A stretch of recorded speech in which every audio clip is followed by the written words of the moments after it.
Alam mo ba kung ano ang pinakamataas na gusali sa buong mundo? Ito ang Burj Khalifa sa Dubai, United Arab Emirates. May taas itong 829.8 metro, higit kalahating milya. Ito ang naging pinakamataas na gusali sa mundo noong 2009 nang malampasan nito ang Taipei 101.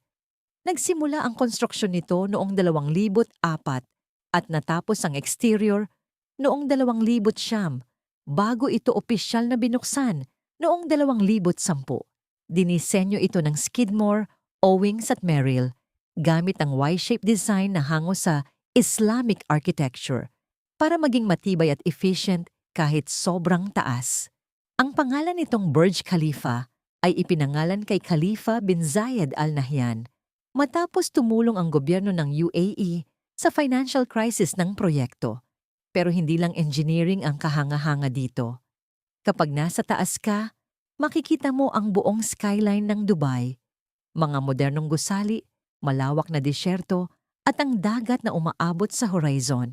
Sa gabi, nagiging parang ilaw ng bituin ang buong lungsod. Ang Burj Khalifa ay hindi lang gusali. Isa itong simbolo ng inobasyon, ambisyon, at modernong arkitektura.